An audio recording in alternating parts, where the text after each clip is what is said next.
Hey everyone, welcome to the Morning Grind podcast presented by rotogrinders.com. I'm your host, Stevie TPFL. It's June. Fuck me. It is July 1st. I know, I'm going to have to edit that out. Uh, All right, here we go again. Hey everyone, welcome to the Morning Grind podcast presented by rotogrinders.com. I'm your host, Stevie TPFL. It's July 1st. It's Friday. We have 13 baseball games tonight.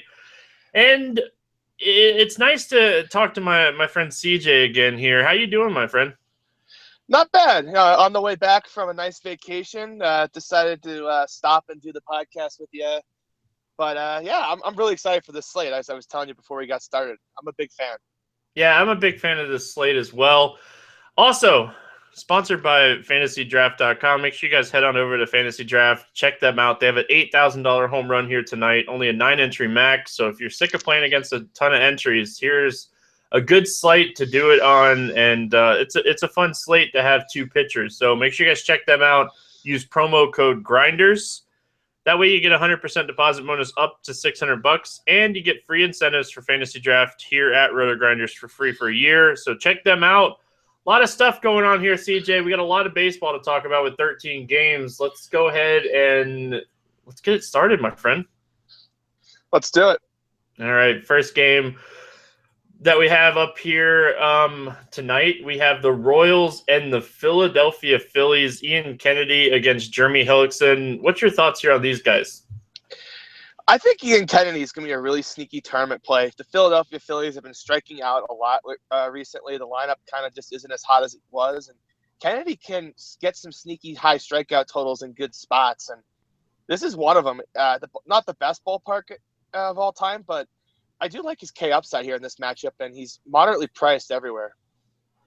Yeah, I don't think he's going to be that sneaky. I think pitching people against Philadelphia has been pretty normal, hasn't it? Like they're one of the worst teams in baseball. Yeah, but Ian Kennedy's just a guy that like people just never get wild about. Like it's always That's fair. like, oh, it's a good spot, but he's never like a chalk option. Like I think he'll be like kind of like the fifth or sixth most expensive pitcher, and I think he grades out higher than that. Okay, that's definitely fair. I like his spot here tonight. I think he presents a pretty solid floor against Philadelphia.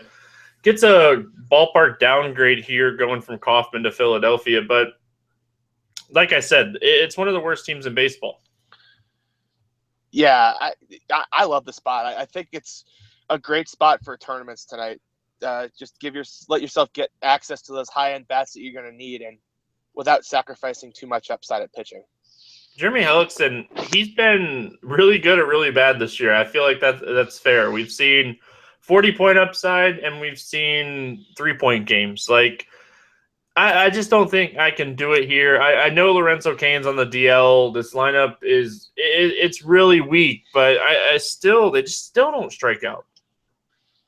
I just think he's hurt. I mean, he got pulled his last start early as a precaution and hurt that they're letting on.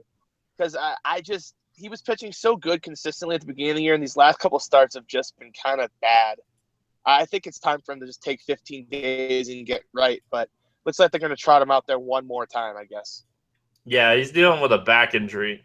So I'm off in here. I actually think the Kansas City backs are a little interesting, so let's talk about them. Anything that you like here for Kansas City? The slate's just a little too big for me to get really wild about Kansas City bats. I mean, if I was going to play it, it would be a game stack. It's a better park for home run powers, but this team is death by singles, and that really isn't going to help you win a tournament or anything. Maybe like if there's a guy that's particularly cheap, he might be good for cash because they all have high floors, but that's really about it. I like that you mentioned that. My first of 3 fantasy draft plays comes from Kansas City here. Alex Gordon, he's hit second, he's hit leadoff ever since Canes went on the DL. He's 6K on draft here. When Hellickson does struggle, it's usually against lefties. It's a good spot for Alex Gordon. Yeah, I think that's definitely kind of a fair price for cash, especially on fantasy draft where you can fit in extra outfielders. You're not like the opportunity cost isn't as high as it is elsewhere. Yeah, I definitely agree. I do like the call Hosmer, Whit Merrifield, kind of like a stack here. I'm not going to go crazy, but if I'm going to roll out multiple teams, I really do think I'll have some exposure to the Kansas City offense. Yeah, because Hellickson's problem this year has been the long ball too. So it's kind of like if Hellickson gets lit up, it's probably not going to be death by singles per usual. I think it actually will be some long balls, and Morales, Hosmer, and Witt are the three most likely guys to hit one out. Yeah, and they're getting a ballpark bump here, going to Philadelphia. Any bats that you want to take here against Ian Kennedy? No, not at all. Yeah, outside of Herrera, it's just we can play Rupp and Joseph when we get a lefty on the mound. That's about the only time I think we can target those guys. Yeah, I would not target them against Kennedy. That doesn't seem to be a pretty optimal matchup for them. I think we can do better. LA heading to Boston to take on the Red Sox. Stephen Wright and Chacin taking on each other here. Wright, little lit up in that last start in Texas, but it wasn't great weather for the knuckleball. It was hot, muggy, and it just wasn't moving, and they rocked him. Yeah, I kind of want to write that start off as just being Texas hot, like the exact opposite conditions you want for a knuckleballer. And he kind of gets an interesting spot here against the Angels. Fenway, not the most ideal park, but I don't think he's a bad play at all. The Angels aren't exactly the world's most powerful offense, and we normally would say they don't have a high K rate, but against the knuckleball, it's not like a normal right-handed pitcher. So I think he's an interesting tournament option, to be honest. Yeah, it's going to be back in the high 70s here. It's not going to be like 93, 94 like it was for his last start. Wind's projected to be blowing out to left right now, which, yeah, whatever. Okay, it's the night before. I'm not going to really look at wind yet, but I think Stephen Wright's an interesting tournament option as well. I definitely agree with you. I have no interest in Chacin. I know the Red Sox offense is super cold, but I'm not going to pick on them with Chacin. This is the spot, I think, for the Red Sox offense to get right. Like, they've been bad. They've been really, really bad. But this has all the makings of a get-right spot for the Red Sox offense. And given the slate and how bad they've been, you might get them at super, super low ownerships. You're going to get them low owned on Fantasy Draft tonight. I will say that because they priced them up like they're the hottest team in baseball right now. So draft, they're going to be low owned. You know, all these guys are priced up. You know, the big four bats are all over 9,600 on draft tonight. So I like the Red Sox stack a lot here tonight. David Ortiz, one of my favorite players on the slate. Yeah, I can't you just see like them putting up a 10 spot by the fourth inning, and you get rid of that bad part of the Angels bullpen, and everyone goes, well, why didn't we just play the Red Sox when they finally got back home after that road trip? It feels like a really good tournament spot, and the question is just how much pub do they get throughout the day, because I feel like that's a team that people could be like, you know what, I can get on them. So I kind of hope they stay a little sneaky. One guy I want to look at here, we like the Red Sox stack. We're both in agreement with that. One guy I want to see where he bats is Travis Shaw. Even when the Red Sox have been a little cold, he's still been hitting in spots. And the thing is, with Hanley Ramirez being day-to-day here with a side injury, Shaw could hit in the 5 spot here. Yeah.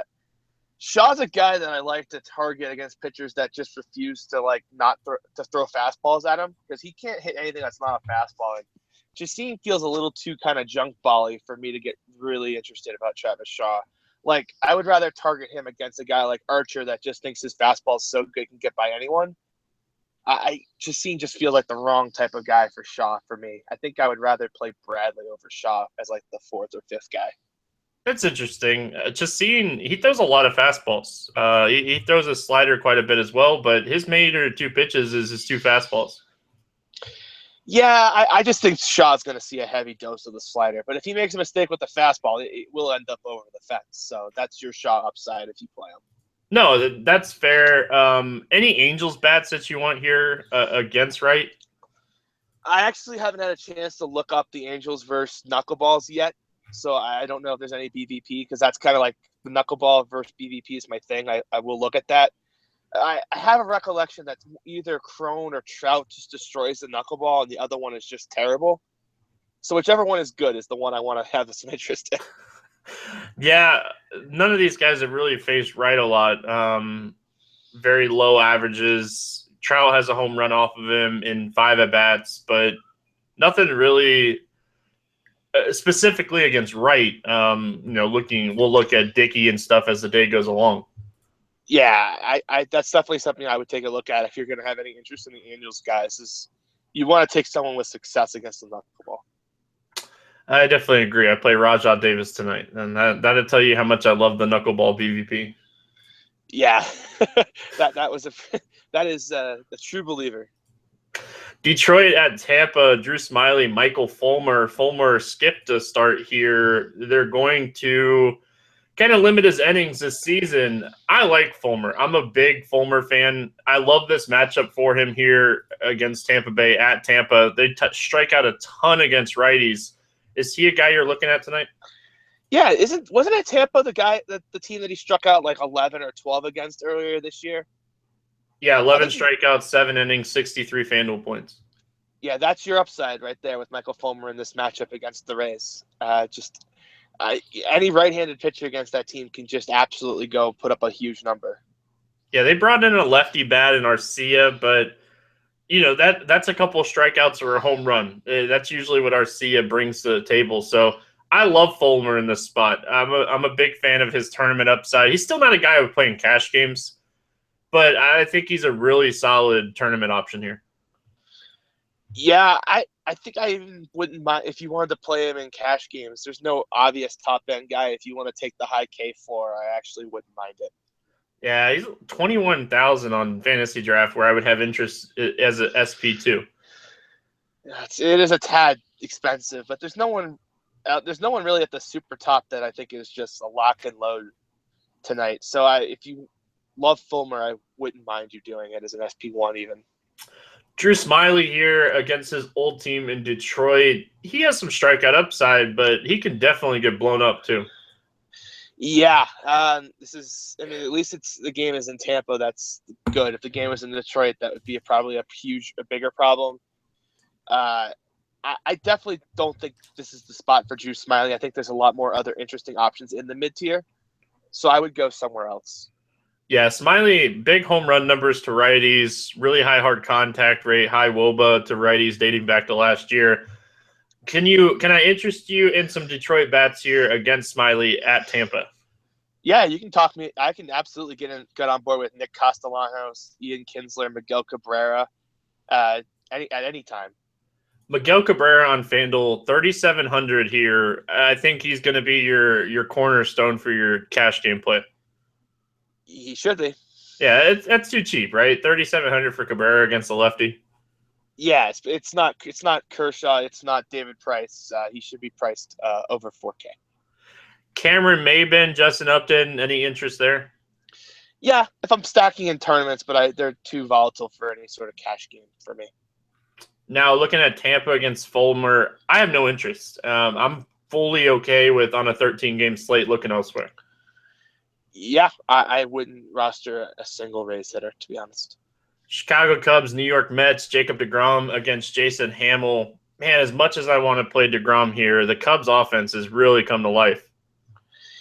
Yeah, I really don't think you can target the Cubs right now. I mean, deGrom will make the ultimate tournament play, but I think I have more interest in Jason Hammel on this slate, and I don't think I've ever rostered Jason Hammel. I know I haven't this year, but this Mets lineup is just so bad right now. You kind of just have to roll out guys against them because it's just gonna be hard for him to get rocked. Here, I'll give you an interesting note. In his last 9 starts, Jacob deGrom hasn't won. That's boy. I mean, Rene Rivera, I'm sure, is responsible for a couple of them. But well, they haven't had any offense behind him. I think his last 3 or 4 starts, I think they've scored 3 or 4 runs total. It's probably more. I mean, if they roll something out similar to they did today, it's probably going to be tack on one more to that list. Yeah, and Jason Hammel, he's a really solid pitcher. I think, like you said, I think he's the guy I want in this game. I want deGrom in tournaments. He has the strikeout upside. He has the upside. Chicago Cubs definitely strike out. The upside's there. It's just this offense is so hot. I just think I'd rather pay $600 more for Fulmer. Like, I think I would just rather take Fulmer. I think that's really fair.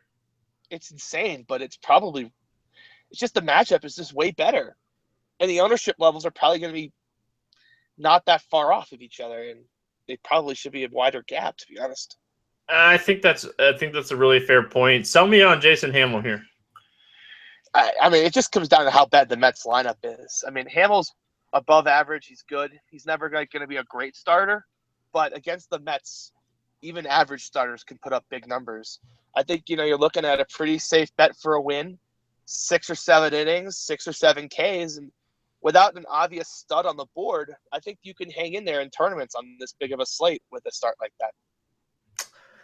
Yeah, I think he's more in play on 2-pitcher sites. I think the win is there as well, but I just don't think I can play him on FanDuel, especially in cash games, because he is opposing Jake DeGrom. Jake DeGrom can go out and have that game. Yeah, I definitely agree with you. I definitely think it's more of a fantasy draft or a 2 starting pitcher site play than it's really hard to just pass up on all the guys upside on FanDuel, which is what you're doing if you play him. But where you're trying to maybe find one guy with high upside and one safe guy, I definitely think there's a lot more merit to playing Hamill. One-off tournament plays: Rizzo, Chris Bryant, Cespedes. Yeah, Bryant's a guy that I've noticed, and I really shouldn't take credit for this. This was one of those things when we were having a conversation in Vegas with Jeff. He was just like, you should look at Bryant's splits, and he actually does way better against right-handed pitching. So Bryant against right-handed pitching is a thing I'm targeting, and then I'm just expanding him against lefties. That's definitely fair, and he hit a home run against a lefty today. I think he's just so locked in at the plate right now. I don't care who he's facing. No, I definitely don't think I would be carrying, but it was a nugget I figured I'd just drop while I was thinking of it. Miami at Atlanta, Julio Teheran against Justin Nicolino. This is going to test your theory and everybody's theory. Do you play Justin Nicolino against Atlanta? No. I'm right with you. You can't, right? You really just. Oh, he's so cheap though. I want to, but I know it's a bad idea. But if he goes, is his K rate against lefties that bad, or is it just I haven't actually ever bothered to do a platoon split on Nicolino? I know it's 5 or 6% overall, but is it 2% against righties and 15% against lefties? Because if it's 15% against lefties, you could almost make a case. Nicolino has a 14% K rate against lefties and an 8% K rate to righties dating back to last year. I mean, I won't do it, but if somebody just wanted to say this is, I mean, we played Ubaldo against San Diego 2 days ago. Is this really that much worse of a spot than that? Ubaldo at least has some strikeout upside. Nicolino doesn't have the K upside. Ubaldo's going to walk 5 people, but he can put up 8 strikeouts. I think that's the big difference, right? Yeah, probably. But I can't believe I'm saying this, but Nicolino has a higher floor than Ubaldo did in that spot. All right, I'm not doing it. I can't. I'm not doing it. But if you want to just be I said I was going to play every lefty against the Braves, and I meant every lefty, I really couldn't talk you off the fence, even though I really want to. Julio Teheran, on the other hand, though, this guy has been pitching really good. His last 4 starts have been really solid. He has at least 7 innings in each of those 4 starts and 7 strikeouts in 5 straight. It's a good matchup here against Miami, who, they're hot or cold. I think Teheran is a really solid option here. Yeah, but who are those starts again? You have the box scores up in front of you. I don't have them up in front of me. New York Mets twice, Cincinnati, San Diego. Not exactly left-handed power heavy there. And that's kind of where Teheran's problem normally is. It's to left-handed power. And Miami has some left-handed bats that can kind of torch him. I'm not saying that he's not a fine option. I think the hype's going to go a little too far here. This is the toughest matchup he's seen in those last 5, and you're paying a pretty hefty price for him. Yeah, it really comes down to how much is Yelich and Bohr going to hurt me. And Dietrich. Yeah, but they've been hitting him 8th. I didn't he just bat leadoff yesterday? I could have sworn he just batted leadoff. It just happened because I rostered him. I remember doing it. I'll pull it up. Yesterday. It was either yesterday or today. Like it just happened. I'll pull it up. If they did it today, I played very limited today. I was at the racetrack all day. Yeah, I know I can't say I've been the most into in the last week, but I know I've played him in the last 48 hours. So yeah, let me see. It might have been tonight. Yeah, because he's hit 7th and 6th the last 4 games going into tonight. Let's see where he hit tonight. Yeah, he hit leadoff tonight. Yeah, so if he's in that leadoff spot, I mean, he's kind of a dangerous combination guy there. I think I would just pay the extra money for Fulmer. That's what I really just keeps coming down to. I just don't like. There's just enough concerns. Like, where's my concern with Fulmer? That Forsythe and Longoria hit home runs. I mean, if that happens, so be it. There's home run upside like anytime if someone goes out. But I think I would just roll the dice on Fulmer instead of just taking this spot with Tehran where the box score hunters are going to be on him, and this isn't the best spot for him. Fair points. Let's talk bats in this game. If Diedrich is in that leadoff spot, I think he's a valuable option here. Yeah, I don't really necessarily want to be stacking up against Tehran, but if you need a one-off I think this is an interesting taking one of those power lefties and just hope that they hit the home run. I think that's a viable option because they're all kind of coming in a little cheaper than normal, so you can maybe sneak in a home run for a little bit less and help your stack get to the top. I don't like Adonis Garcia on draft tonight. They have him at 8,400, which is a really solid price tag, but his price tag at 2,500 on FanDuel, I'm really interested there. I think he's a cash game at that price just because of what else he's going to open up. Yeah. And third base is strong, but it's not exactly it's one of its best nights tonight. So I definitely could see playing him in any format. And it's not like he doesn't have the upside. He's shown power upside against lefties since he got called up last year. And Nicolino can't strike anybody out, which is normally his problem. Yeah, that is true. Frank Gore, Freeman, any of these guys pique your interest?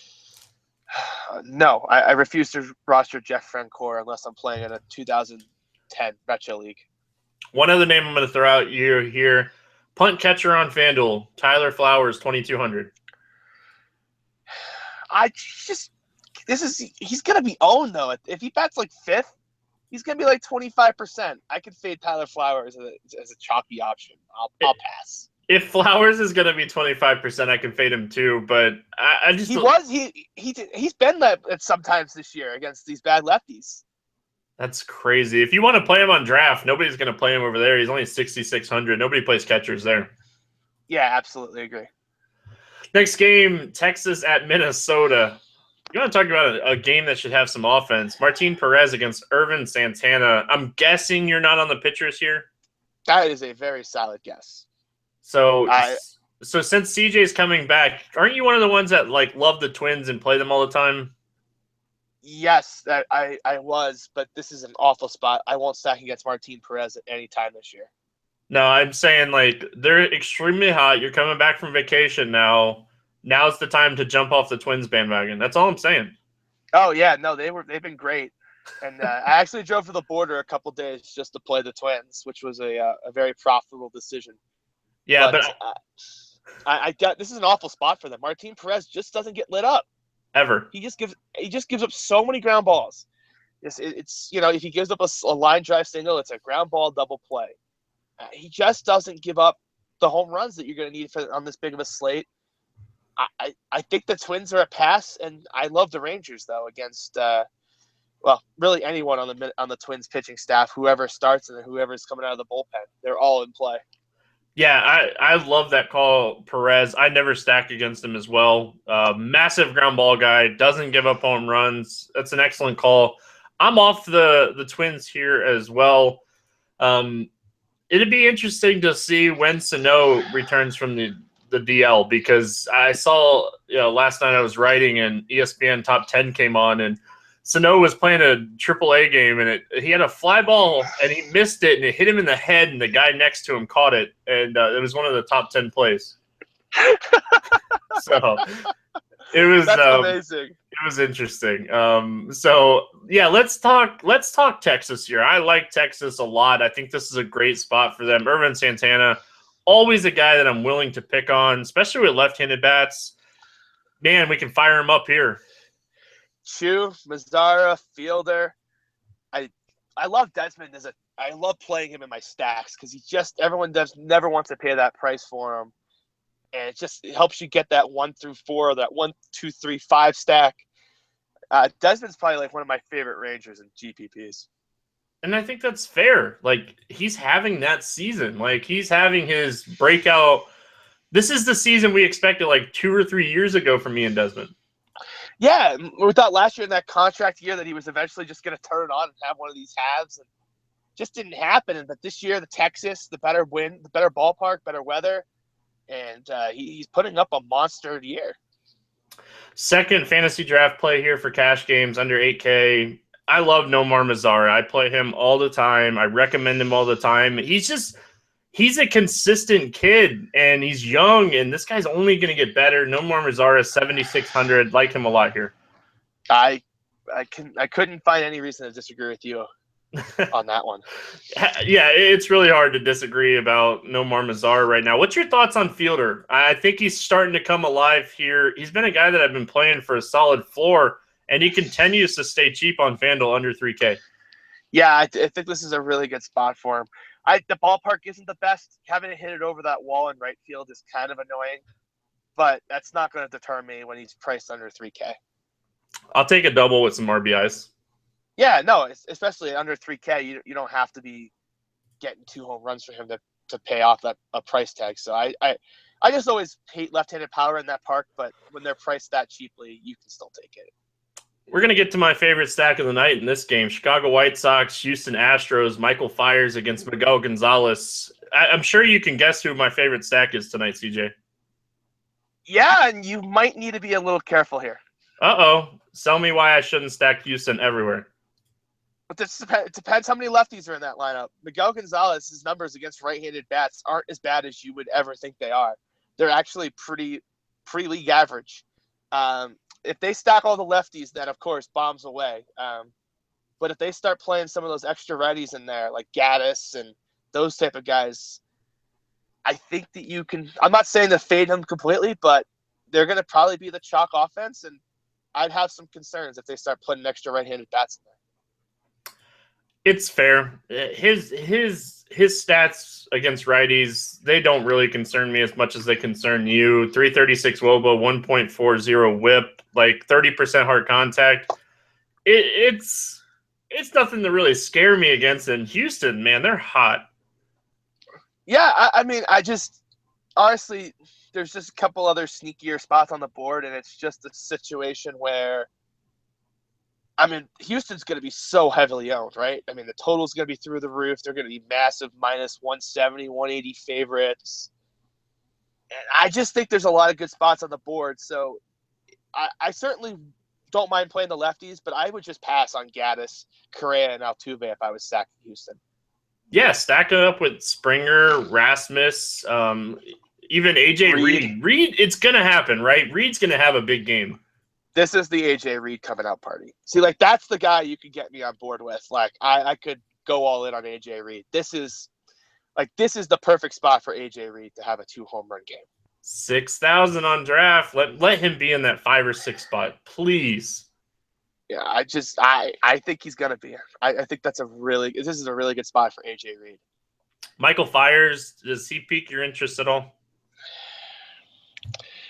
That Chicago offense really is bad. It really is bad. That being said, I don't know if I could really use Michael Fiers here. The ballpark is bad, and they do have enough power that just gives me enough concern. But if you wanted to play him in a tournament, I definitely think there's merit just because the White Sox offense is – I mean, Todd Frazier is batting under 200 now. And so it's really just Abreu and Eaton. And Tim Anderson is actually like probably their 3rd or 2nd best hitter so far, which is a testament to how underperforming that lineup is right now. Frazier has home runs in 4 of his last 9. I say it every day. He's the definition of boomer bust. He's kind of like the new Luis Valbuena of last year. That's true. All right, so we're getting the sample size is starting to grow even more, and Michael Fiers has been a guy that has these semi-reverse splits. Higher WOBA, really high hard contact rate to righties. The home run numbers go up against righties. Jose Abreu, I think, is an ultimate tournament play in the slate. Yeah, I couldn't agree with you more. I definitely think, especially at first base, where I think there's going to be a couple of really chalky options. I think that there's some high upside guys that you're going to get at under 6% that can really win you a tournament tonight. Yeah, I love this spot for Abreu. One of my favorite plays on the day. Todd Frazier, if you want to play him as a one-off tournament play or even in a Chicago stack, because like you said, Tim Anderson, he seems legit, man. You could play the three-man right-handed stack, too, and take advantage of that split. Just go Anderson, Abreu, Frazier, and just know that it's either going to boom or it's going to bust for you. Yeah, no interest in Brett Lowry, huh? I guess you could, but he's just bats a little too low in the order to kind of get the correlation I'm looking for. That's true. But I'm not. I mean, I wouldn't. It's not that I don't like him. I just kind of would. The three-man correlation play, you can put a four-man stack on it with FanDuel and then get a +1 that you like. That kind of just sounds like a nice tournament team. Yeah, Lowry piques my interest because he does have multi-hits in 5 of the last 7. He's going to a ballpark where it favors right-handed hitters a little bit more, so nobody's going to play him, right? Nope. No chance. I'm going to play him. I guess we can move on, right? No other. We pretty much covered that. Yeah, Luis Valbuena. We did just make fun of him, but a lefty against Miguel Gonzalez with power. Good spot for him. Colby Rasmus too. Yeah, absolutely. Milwaukee at St. Louis. Jaime Garcia against Matt Garza. You're the Jaime Garcia whisperer. Do you think he's getting healthy, or do you still think he's not right yet? Here's a guy that I'm going to have to dig into tonight. He's definitely going to make an appearance one way or another in my pitching column tomorrow. I can't say I really got a hot take on Jaime yet. I feel like Vegas knows Jaime quite well with totals. When the totals come in a little lower than I think with Jaime, he normally pitches well. The Brewers are an interesting spot because they just have a ton of right-handed power, but Jaime doesn't give up a ton of home runs. And they strike out a ton. I don't mind it. I just can't see myself falling in love with him just because of the other options in the mid-tier that we've already talked about. I think the Brewers are in an excellent fade spot here. Jaime Garcia, reverse splits guy, doesn't give up home runs to righties, doesn't give up a lot of hard contact, has that massive ground ball rate to righties. At home, I think that you can look elsewhere here instead of looking at the Brewers. Yeah, I definitely think you can. The question is, what do we do with the Cardinals against Matt Garza?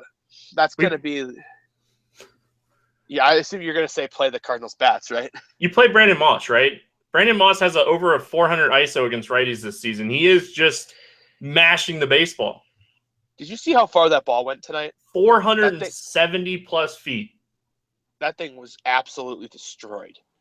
I don't know how you don't play him against Matt Garza in that ballpark, which is actually way better for left-handed power than people give it credit for.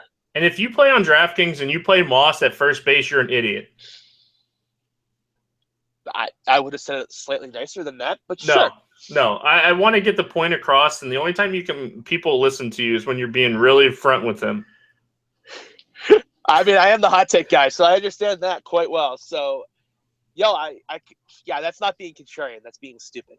Yeah, you're getting a first baseman in the outfield on DraftKings. Like, take advantage of multi-position eligibility. Yeah, no, for sure. Especially when it's like you can just get an extra. Another position. It's just you can't just you play as many first basemen as you can always play. That's the goal. Because they're a power position. So just stack as many as you can in your lineups. Don't get cute. I think we can look at Cardinals here. I think you can look at Carpenter and Cash if you want to pay up because he's obviously always the best cash game play. I think you can look at Matt Holliday and Matt Adams as well. I think they make a really solid four-man stack, but, then you really have to decide, is it Moss or Adams in your stack? It's Moss. It's always Moss for me. It's always Moss. And if it's not or. If you're playing Adams, it's an and. You can't play Adams without Moss. You can play them both on DraftKings if you play Adams at first and Moss in the outfield. That's all I'm saying. Yep. You can do it on Fantasy Draft as well. You can do that as well.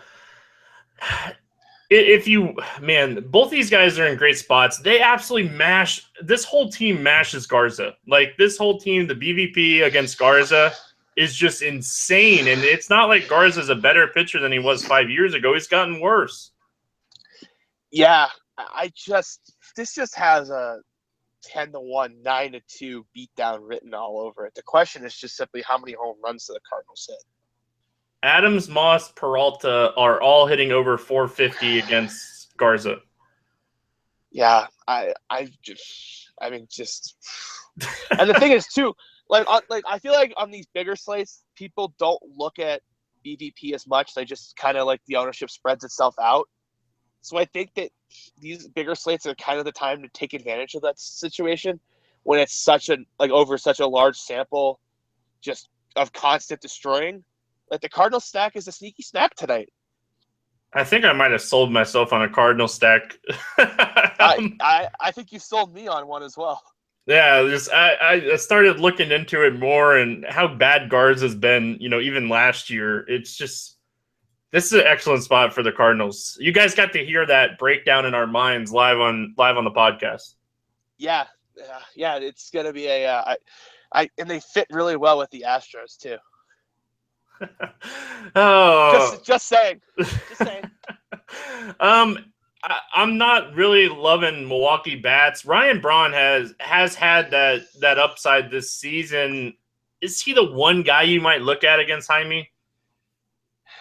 I guess. I mean, it's such a large slate. I think I'd just pick someone else. Yeah, I don't love it either. I wish Aaron Hill was cheaper. Yeah, if he was like 2,200 on FanDuel, I think I'd punt with Hill. I could just see myself beating myself at this time tomorrow, just going, "Why didn't you play Jaime? You had no good reasons not to play him other than meh." And that meh is. I find that meh gets me in a lot of trouble in spots that I kind of like, and I just am like, "Yeah, but meh." If I can't find a real reason not to play him, then it probably should play him. Oh, moving on to the next game, San Francisco heading to Arizona, heading Chase Field. Johnny Cueto against Shelby Miller. Is the Arizona Diamondbacks the worst lineup in baseball? It's not that bad. Okay, outside of Lamb and Goldschmidt, the other 7 are awful. I think I would give a little more credit to Herman than you were willing to. Okay, you can sell me on Herman. Herman's he's hitting 280 this season, 280 plus. Yeah, but that's about it. It gets bad fast, and there's just so much K upside. That being said, I'm sorry. Go ahead. No, Peter O'Brien just strikes out a gazillion times. That's what I was gonna say. He has the home run upside, but he strikes out a million times a game. I don't know what it is. I just can't get myself on board the Cueto train in this spot. It's a bad ballpark. I just see Jake Lamb just completely destroying his soul. Jake Lamb could do that. That's definitely possible. Earlier in May, Cueto pitched at Arizona through 7 innings, 9 strikeouts, 54 fantasy points. Yeah, and that's totally possible again. I just okay, what do you think the ownership gap between Cueto and Fulmer is going to be? I don't think anybody's going to be really highly owned on the slate. Interesting. So you're saying that you I think we'll see a few guys in 20%, and then I think it'll be a big difference after that. Oh, so you think on DK, on DK or fantasy draft, what do you think Cueto's going to get to? Probably on a 2-pitcher site, Cueto's probably going to be in the 30s. Oh, then then if he's not, I think he should be 45 plus in this spot. So if he's not going to be that high, then I'm probably going to jump in on Cueto. You think that people are going to look at? We both agreed that Julio Teheran is going to be looked at on this slate. Yeah, he definitely is going to be. We like Fulmer. Jake DeGrom's on the slate. Stephen Wright's been pitching good this year. Hamill's here. This might just be a spot to just take their high upside guys and try to. I mean, you're not going to be able to get a Houston stack, but boy, there's some high upside. Like Cueto, if you can get Cueto at under 40% against the Arizona team, just striking out as much as they are against right-handed pitching, that's probably a spot you need to be exploiting. No, it wouldn't shock me if he's in the 40s, but I've been awful at guessing percentage this year. I was so good at it last year. I've been so bad at it this year. The dynamic DK pricing has really just gotten my ownership percentage. Like I don't think I have a good gauge of how people react to the overpricing and the underpricing of guys. And it's just I haven't really not nailed that down yet this year. All right, but let's talk this baseball game. I definitely think the upside's there for Cueto. It sounds like you agree. You were a little worried about the ownership percentages. Taking ownership out, Cueto definitely has top 3 upside, right? Oh yeah, for sure. The match because Jake Lamb is so bad. If you told me he just walked Jake Lamb 4 times, I would just feel so much better about Cueto. Jake Lamb is one of the hottest hitters in baseball too. So it's really going to come down to, even if Lamb hits a home run, how many people are going to be on base? Yeah, Goldschmidt, that's a fair point. Fair point. Michael Bourne might bunt his way on. That's the only way he's going to get on. So Goldschmidt has raised the average, and he's been hitting the ball better as well. Like I said, you're really worried about 2 people in this lineup. Yeah, no, you're making very good Cueto points. I don't know if that was my intention, but I do think he's solid. And one of the reasons that I like him on FanDuel, Shelby Miller is awful. See, I'm definitely warmer on Shelby Miller, I think, than most in this spot. Like he pitched really good that first game back from the DL, right? He clearly was hurt at the beginning of the year. Like he was just hurt. So if you just was to wipe out the beginning of the year as Shelby Miller being hurt, he pitched really well in that start against Philadelphia. And then he got kind of lit up in Coors, but everyone kind of gets lit up in Coors. If that first start was the real start for 4,200 or 8,400 on draft, I have interest. Yeah, your point is he pitched good in his start back against Philadelphia. Right, but if he was hurt, if he actually was hurt, which he looked hurt, he looked hurt for the first month when he got rocked every single time out. So if he's actually healthy and that Philadelphia start was the baseline for what he's going to do going forward, 18 to 20 points, you would take that for 4,200. Man, I don't know. The Giants lineup is so bad they used Bumgarner as a hitter today.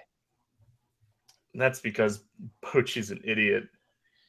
I mean, their lineup is that bad. Why would you ever take a pitcher in a DH spot? I mean, I wouldn't do it, but the options on the bench are pretty bad. So I can't say I would if there was ever a time and a spot for it to happen, that was the time and the spot. I guess Kershaw and Bumgarner, both those guys hit well. I mean, they hit 5. I mean, it's just the bench is just so bad for the Giants right now. The lineup is just so weak. It's just if you can get by Panic, Belt, and Hosey, you're kind of and Crawford, you're set. Yeah, but can Miller really do that? And we're saying all this stuff, and the Giants they're still top 10 in a lot of offensive stats against righties, and they're only striking out 16% of the time. Yeah, but they've lost a lot of their good they don't have Span, they don't have They have Span. No, he's been hurt, isn't he? No, he's been leading off. Panic got hurt. Oh, Panic got hurt. Thank you. So I don't know if that's an upgrade or a downgrade there. I got to be honest. I think Shelby Miller at 4.2K is just not priced correctly. He's a better pitcher than a 0.2. Look at the other guys in the 4K price range. He's priced in the Justin Nicolino price range. He's better than that, and this isn't a bad match. This isn't it's not like he's facing the Cubs or anything. He's facing the Giants. This isn't a super, super awesome offense. I think there's merit in tournaments, but you have to know what you're doing it for, right? If you're going to pay down for a guy like Shelby Miller or Justin Nicolino. You're doing it to pay up at bats and chase two home run guys. Like, that's what you have to do. You just have to you're chasing 2 home run guys. So you can't do it to take some contact guys. That's not a viable strategy. Yeah, if you have any interest in Miller, please, for the sake of God, roll out a San Francisco stack on an opposing team. Yeah, why do we think that I get we always have thought Shelby Miller is overrated, but isn't this just taking it a little too far at this point? Nothing has ever told me Shelby Miller is pitching better than what he should be, right? Like, the numbers have always suggested regression. Yeah, but he's not going to regress to a 6 ERA guy. He's going to regress to like a 4.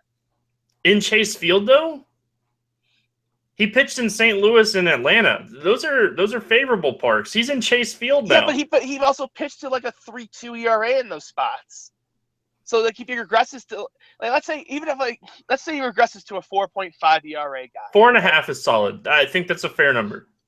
He's still 4K.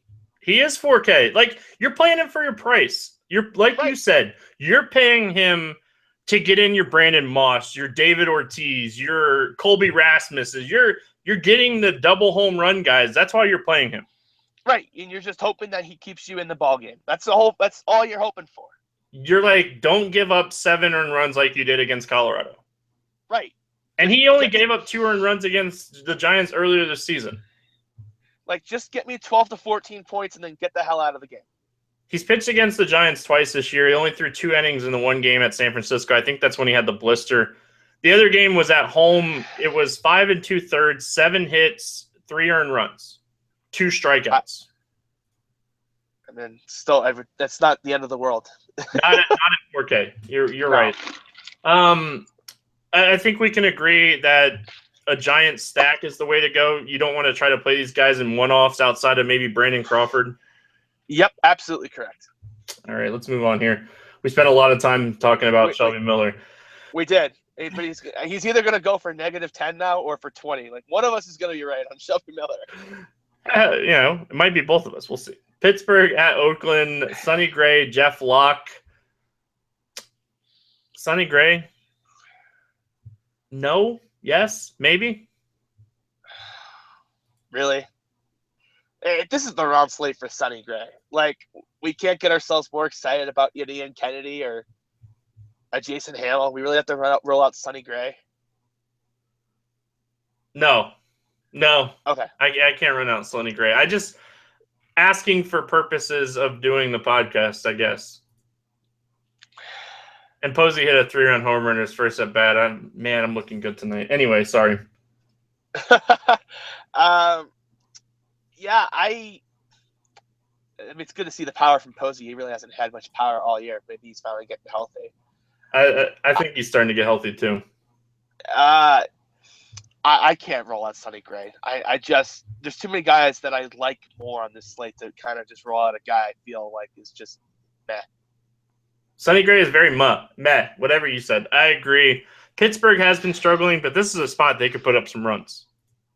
Yeah, they put up some runs against Wade Miley last night. You kind of just it kind of felt like watching that game, the light bulb went off on that Pittsburgh offense. They might start getting hot here. They were hitting the ball pretty well. McCutcheon's still very valuable here. Polanco, 3,200 on FanDuel. That is really cheap. I hope he plays. That's amazing. Yeah, I hope he plays too. Jeff Locke on the other side here. I think we can look at some of these Oakland bats as cheap plays, right? I guess. I like Oakland on the 7 to 8 game slates. I just don't rush them on the full slates. Yeah, I like Fegley. I really like playing Fegley and Danny Valencia. Yeah, I mean, I'm not going to argue about that. Jake Smolinski, too, if he's still super cheap on sites, he's a good play as well. Oh, man, Fegley's 2,900 on FanDuel tonight. Yeah, that's too cheap. Yeah, I think I don't know. I might actually go down farther than that.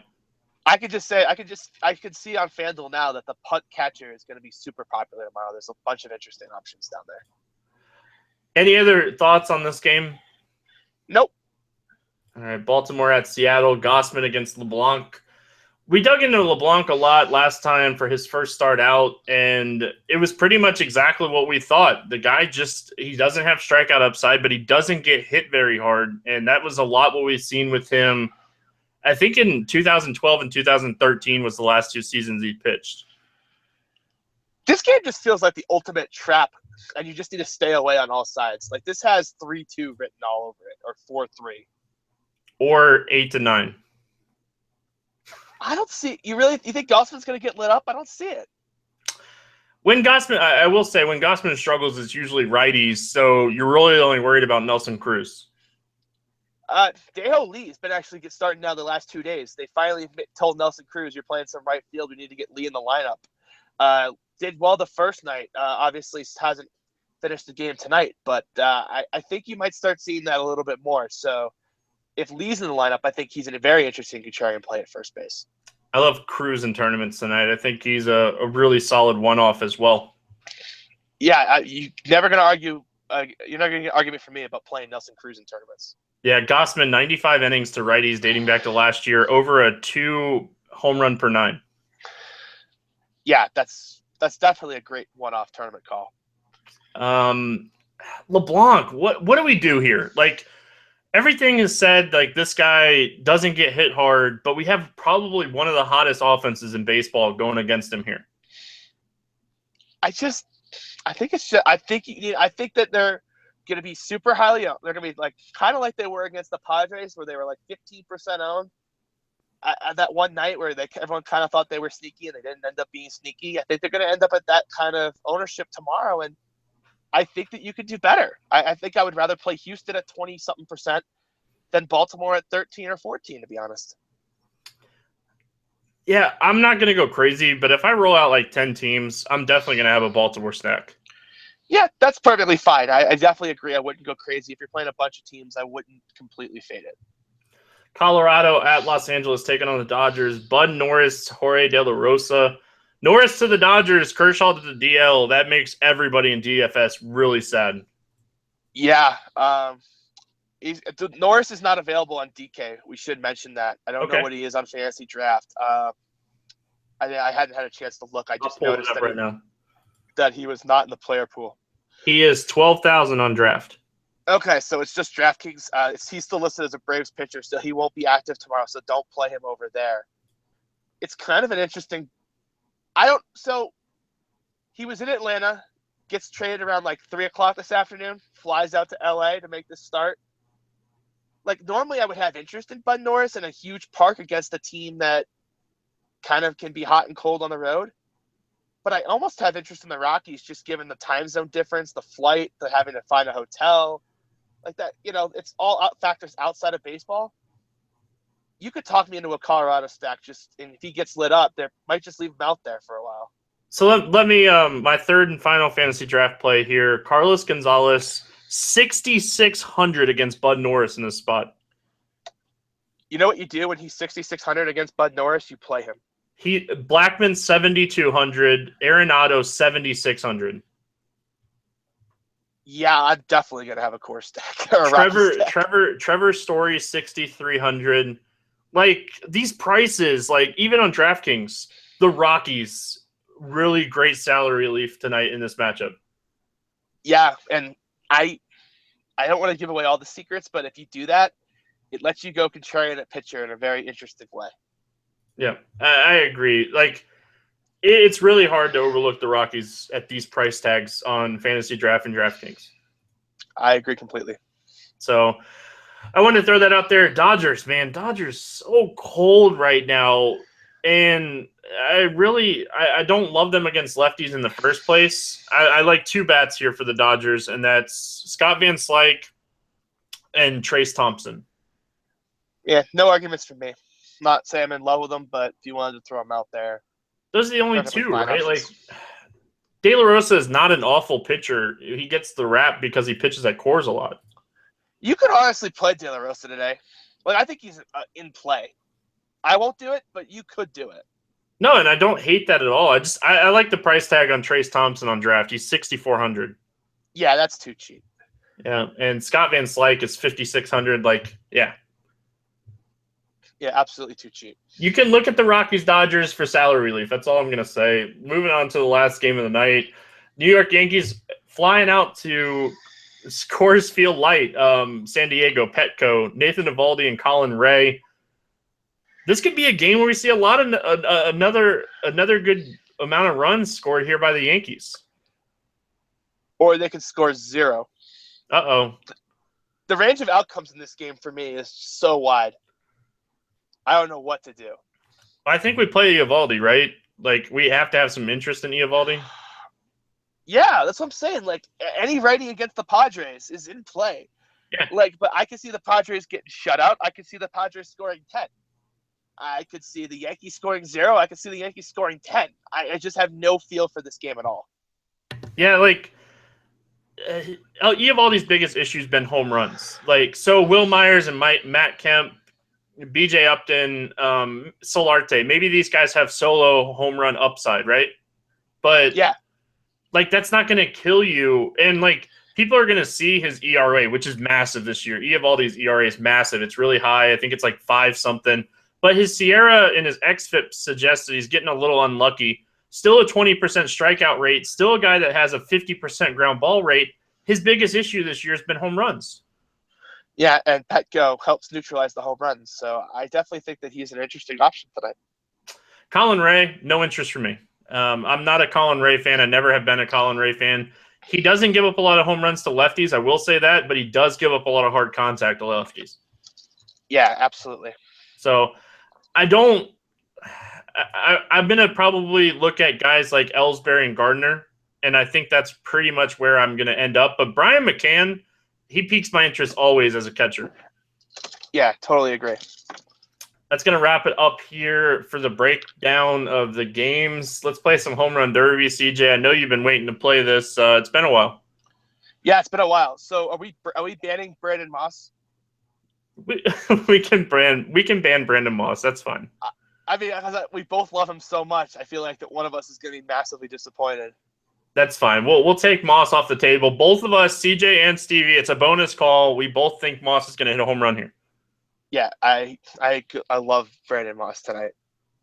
I'm going to go off the board, first pick of the draft, and I'm going to take AJ Reed. AJ Reed. If there's ever a game. This is it. This is the AJ Reed coming out party. I'm going to go Jose Abreu. I'm going to take David Ortiz. I knew I should have taken Poppy first. I feel like that's a thing. I really do. People coming on the podcast and taking Poppy. I'm going to go Nelson Cruz. I'm a Red Sox guy. I think I have a little more merit to taking Poppy than most. Nelson Cruz, that's a good pick. That's who I was going to take. I'm going to take Cargo. Cargo. I love it. You're helping me out here with my fantasy draft play. Oh, I want to go contrarian with this last one. Adonis Garcia. That's a really good pick. Yeah, I like that a lot too. At the end of the day, if you had to pick one guy not named Johnny Cueto to pick up a win at the end of the night, who would you have? Jason Hamill. Jason Hamill to pick up a win. I like that. I'm going Michael Fulmer. I think he's going to pick up the win here tonight. Yeah, I like Fulmer a lot too. Can't go wrong with either of those, in my opinion. Any final thoughts before we get out of here, CJ? No, great tournament slate tonight. Great tournament slate. I think if digging into the numbers, I think you're going to find some really good options tonight. You're going to get at low ownership. Yeah, great tournament slate, and it's a great night to head on over to Fantasy Draft, play in that $8,000 home run. Use that promo code Grinders to sign up. That way you get the 100% deposit bonus up to $600, and you get incentives here at Roto Grinders for Fantasy Draft for free for a year. It's going to do it here for the end of this week. Make sure you guys tune in Saturday morning, 10:30 Eastern on Roto Grinders. We have a special NASCAR show.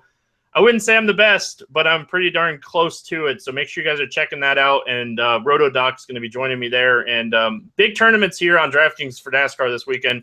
It is the summer event number 4 for the Roto Grinders event. So make sure you guys are tuning into that. For CJ, I'm Stevie. Good luck in your contest tonight, and we'll see you again on Monday.